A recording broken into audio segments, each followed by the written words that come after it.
Bonjour, dans cette vidéo, nous allons voir plus en détail l'erreur la plus stressante lors d'une négociation, à savoir le manque d'assurance ou la timidité.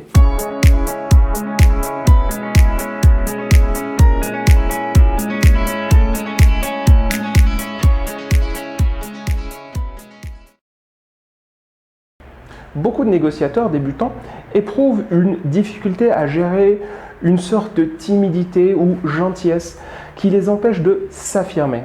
Ce manque d'affirmation les empêche de bien défendre leurs intérêts. Par exemple, de dire non quand c'est nécessaire ou de faire des propositions un peu osées.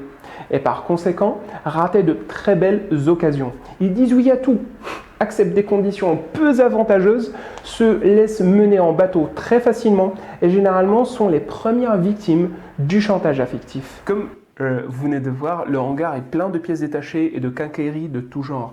Il faut tout me vider avant ce soir. J'ai besoin du hangar pour stocker une autre marchandise qui va m'être livrée demain matin. Vous m'en proposez combien pour récupérer tout ça? Quel est votre prix? Je ne sais pas moi, disons 10 000 euros. Ouh là là, c'est même pas le prix que je compte avoir à la revente.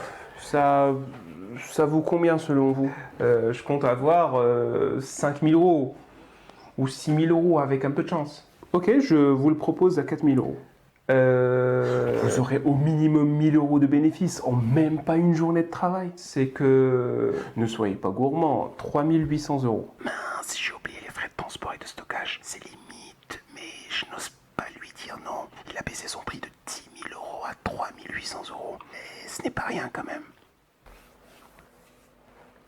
Et si je lui dis non, il risque d'être déçu et de ne plus faire appel à moi pour les futures bonnes occasions. C'est d'accord. Espérons que j'arrive à trouver un acheteur et à revendre tout ce bazar. Quand vous négociez, oubliez votre timidité. Soyez à l'écoute, soyez respectueux, chaleureux, de bonne foi, soyez ce que vous voulez. Mais oubliez la timidité. Vous allez probablement me répondre que c'est très facile à dire, mais un peu compliqué à mettre en pratique. Surtout pour les personnes réservées, repliées sur elles-mêmes ou de nature introvertie. Vous avez raison, ce n'est pas facile d'enlever la timidité d'un coup de baguette magique. C'est loin d'être évident. Néanmoins, dans la négociation, il y a 3 solutions possibles. Solution 1, la plus facile.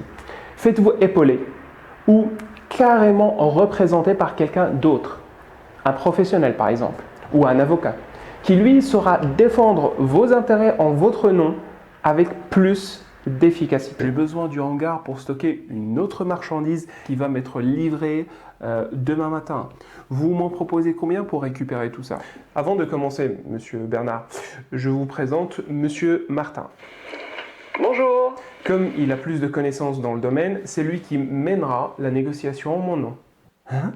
Solution 2, si vous ne trouvez personne pour vous épauler, arrangez-vous au moins pour que la négociation ne soit pas en temps réel. Par exemple, vous pouvez utiliser le courrier, par mail, par téléphone, même par SMS, de telle sorte à éviter ce blocage émotionnel qui est dû au face-à-face et à toujours vous laisser un temps de réflexion entre chacune des étapes de la négociation. Il faut tout me vider avant ce soir. J'ai besoin du hangar pour stocker une autre marchandise qui va m'être livrée demain matin. Vous m'en proposez combien pour récupérer tout ça? Bon, envoyez-moi des photos, Monsieur Bernard. Je regarde et je vous ferai une proposition par mail. Et si mon offre vous convient, dites-le moi et je vous enverrai le camion. Ok.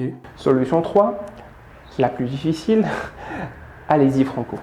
Mettez-vous en face de votre interlocuteur, regardez-le bien dans les yeux et dites-vous que ce n'est que l'histoire de quelques minutes ou de quelques heures.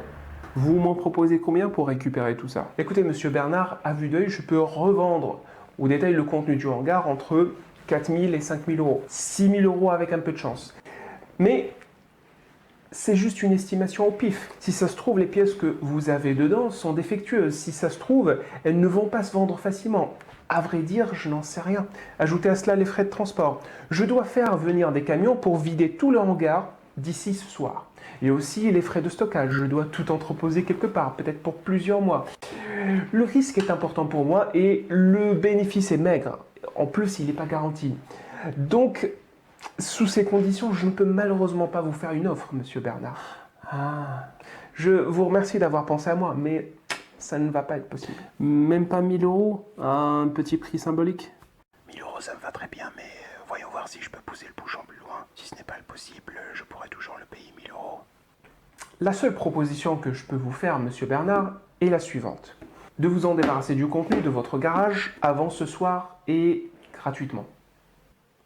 Gratuitement? Remarquez que dans cet exemple, notre négociateur n'a pas froid aux yeux. Va-t-il réussir à justifier sa position? Voyons la suite ensemble. Gratuitement? Oui, monsieur Bernard. Voyez-vous, je sais que je ne peux pas vous faire une offre, même à un prix symbolique, comme vous dites. Et je sais aussi que comme vous êtes pressé, il y a très peu de chances que vous réussissiez à trouver un acheteur avant ce soir. La seule option qui vous reste, c'est de louer plusieurs camions pour tout débarrasser.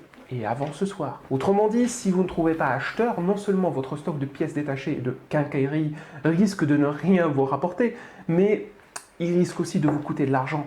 Comme vous avez pensé à moi pour cette affaire, je vous propose de vider votre hangar à ma charge avant ce soir, gratuitement pour vous. Si vous voulez un peu de temps pour réfléchir, Je sais que le temps est un luxe qu'il ne peut pas se permettre.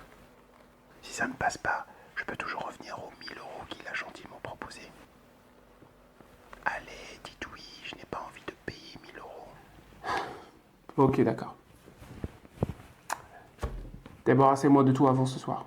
Entendu, monsieur Bernard. Gagné. Et pour finir, sachez que la mise en situation que vous venez de voir est inspirée d'une vraie négociation.